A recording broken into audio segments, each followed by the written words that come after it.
So, Peter here, welcome back to another video. I'm going to react to something called Jack and Daxter for beginners. Now, I'm not a beginner because I finished the game, but I want to see what this is about, so let's go. I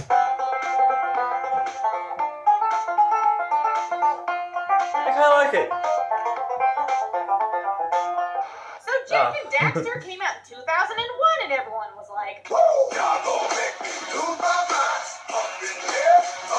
the game received great reviews and kind of acted as baby's first platformer. Being a healthy balance of jumping and punching, Jack and Daxter is one of those games from your childhood that you remember being the bee's knees. It was fun, colorful, and created by Naughty Dog. Yes, Naughty Dog, the people known for such happy-go-lucky games such as The Last of Us. Yeah, those people. But the game created... Okay. I know what The Last of Us is, and that looks really violent. And the people who made Last of Us made this as well? When did they turn, into making violent games like that? An imaginative world that's both mature and innocent, and really showed what a good platformer game could be. It was the start of a brand new IP with new mascots for the 6th console generation, and it kicked off the start of one of the best trilogies on the PS2. And also the whole trilogy is kind of available on PS3 right now. You should go get it. Yeah, do that, please. Love yourself. But anyway, if you're new to this game for some reason, here are a few tips, tricks, and heads up for people who don't know about this game. Say, boy is Jack, a yellowed-haired mute who is supposedly super great, even though all he does is punch stuff and kill animals. Boy, what a guy. But one day, while hanging out on a spooky island with your fugly best friend Daxter, they come across a pool of dark eco, aka the evil goo, aka the plot device of the whole freaking series, aka sometimes it kills you, sometimes it turns you into God knows what. How does this stuff work? No one freaking knows. But anyway, Daxter, being the babe that he is, falls in and turns into a talking otsel. And yes, let's all pretend we know what that is. But it's all up to Jack to find a way to reverse the dark eco effects. Even though Daxter's human form is kind of a walking disaster. Yeah. Now, the story starts off small, but gradually builds up. And you have to find out what happened to all the eco magic goo sages and all that jazz. It's simple, that's for sure. But eventually, what starts off as Dinkus's first adventure to fix his friend quickly turns into an adventure to save the world. And something about ancient gods and the source of all power and the stuff and the things and the doodads and yeah. But although the story is simple, it's imaginative with fun characters. And even though I have no idea what the frick these guys are species-wise, there is deeper lore hiding in the corner when it comes to eco and the world's creators, and it does come into play later on in the series. There's also crappy one-liners from Daxter, and the game is really colorful. Like, I know that's a weird thing to talk about, but trust me when I say it's kind of important in comparison later on, but man, there are some good color palettes going on here. Hot diggity dog. Got some good color. Good job. So the game is open world from the start. You can go anywhere at any time. But new areas are gradually unlocked by collecting stuff and moving on to the next set of locations. Also, collecting stuff! Jack and Daxter is a hardcore collect-to-win kind of game. The gameplay is simple as crap, and what you'll be doing is just collect stuff. The big things that you'll need to get your hands on are power cells. These little circle hovering thingy-majigs. You are gonna get a lot of these guys. Now, you'll be getting these things in 101 to be exact. many different ways. From solving puzzles to trading with NPCs to climbing high places, playing mini games, and driving the world's dumbest hover bike, it's kind of amazing how many frickin' situations there are to get power cells. You think with just how many there are casually sitting around that there would be like, I don't know, a case laying around somewhere, but nope. Trading orbs with ancient deity-like thingies and beating up pelicans is the way to go, I guess. But you're rarely doing the same thing twice, which is nice, I guess. Now, gameplay-wise, this game is simple with a side of salad.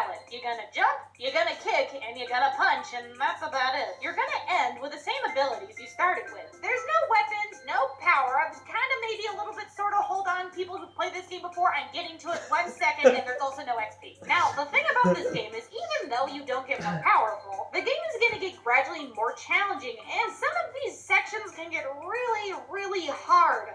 So, with that being said, while you don't need to collect all of the power cells excited to move on to the next set of locations, I would recommend trying to collect more power cells than you need in the beginning, because later on it's going to get really challenging and there are going to be some major rage quitting moments.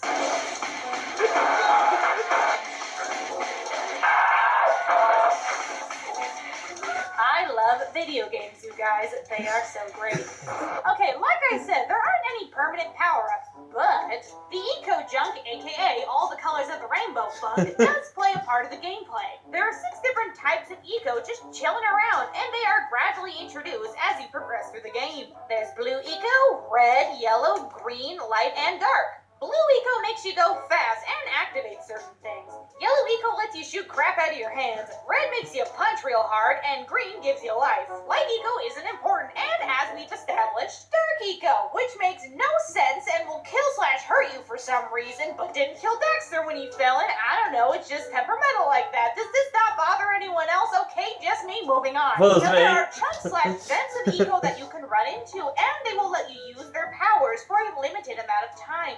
Now, they are almost always used for something. They aren't just hanging around willy-nilly. So if you see eco, there's probably a power cell or orbs nearby. Guys, this stuff is hard to miss. It's bright, hovering, glowing goo. Use it.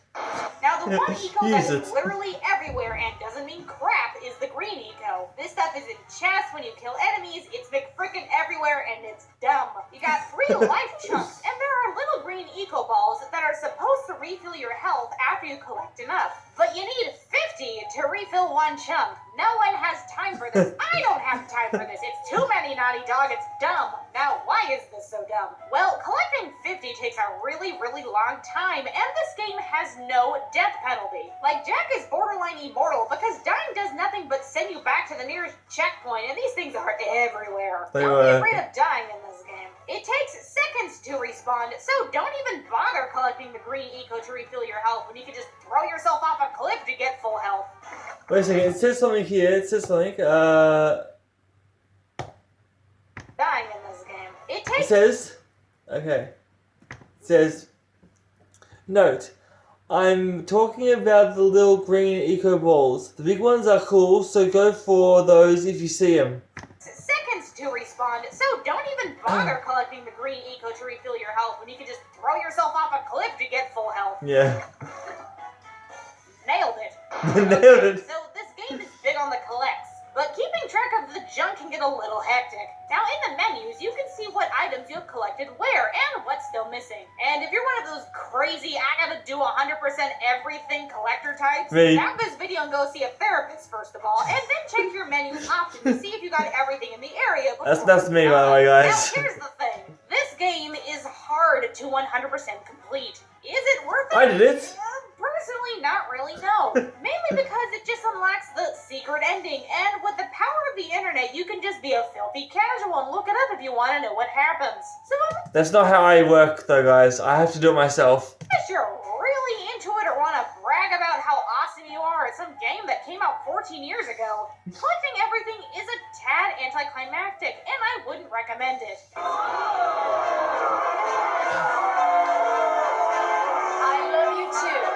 Alright, so here are a few tips and things you should probably know before you get started. Rolling, then jumping in mid-roll is the fastest way to get around. It's cool and dumb at the same time. 10 out of 10, get to it, you nerd. Fall damage is a thing in this game. If you do a spin kick right before you hit the ground, it breaks the fall and you won't get hurt. Yeah. Also, the spin kick will give you a little more distance when jumping, so just spin kick a lot, alright? Sometimes you'll need to do someone a favor to unlock a new area in the world, so be sure to talk to everyone. Don't forget to hit the button to activate the portal at the other sages' huts. It's used to fast travel between other areas. Collect as many precursor orbs as possible. You'll be needing them for sure. And this is by far the weirdest and most inconveniently sized currency I've ever seen in the game. I don't get it, guys, but hey. Listen to the buzzing sound to find the scout flies hidden in the red boxes. And there are a lot of audio cues in this game, so listen to the world, and it will listen back. Yeah, just kidding, that's weird, but for real, listen to the world, guys, it's important.